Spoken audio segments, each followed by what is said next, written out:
Super ఉంది trailer. నేను కూడా ఎగర వెయిట్ చేశాను, ఎప్పుడు ట్రైలర్ వస్తుందా, మీరు ఎప్పుడు వస్తారని వెయిట్ చేశాను అనమాట. ఎలా అనిపించింది ట్రైలర్ చూసిన తర్వాత మీకు? అయ్యో అద్భుతంగా ఉంది. సైఫ్ అలీ ఖాన్ గారు India top most actor. So తెలుగులో డబ్బింగ్ చెప్పారు దేవరాకి. అవును. అండ్ హోల్ ఇండియా వెయిట్ చేస్తుంది ఆ మూవీ గురించి. ఎలా ఆపర్చునిటీ ఎలా వచ్చింది ఏంటి అసలు? లేదు, మన పని మనం చేసుకుంటూ పోవడమే రాజ్య అన్నట్టు. మనం చేస్తూ ఫ్లోలో మన వర్క్ మనం డెడికేటెడ్గా చేస్తే యుద్ధాన్ని వెతుక్కుంటూ ఆయుధాలు అవే వస్తాయి. అలా మన వర్క్ క్వాలిటీగా చేస్తే ఆపర్చునిటీ వస్తుంది. వచ్చినప్పుడు ఇది అజయ్ దేవగన్ గారిది కదా? అవునా? ఎవరిదో డైలాగ్ బాగుంది కదా, ఎంత బాగుంది అసలు డైలాగ్, నచ్చింది నాకు. కదిపితే డైలాగ్లో వస్తుంటాయి.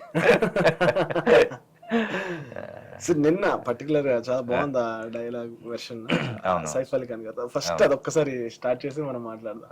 తప్పకుండా. నువ్వు ఉన్నంత వరకు ఈ కొండ మీద నీ మాటే దేవరా.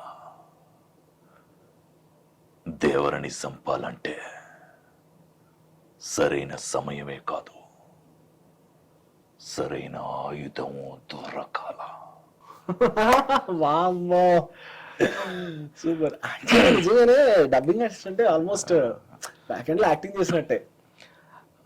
అంటే మన డిపెండ్ అపాన్ లెర్నింగ్ అనమాట. అందరికీ కాదు, ఒక్కొక్కరు క్లాస్ రూమ్ లాగే మన టీచర్ పాఠాలు చెప్తాడు. కొంతమంది డాక్టర్స్, కొంతమంది ఐపీఎస్ ఆఫీసర్స్ అవుతారు, కొంతమంది మామూలుగా ఉంటారు. ఆ సిచ్యువేషన్స్ బట్టి, వాళ్ళ కలరాన్ని బట్టి, లెర్నింగ్స్ బట్టి ఒకటే లెసన్ కదా.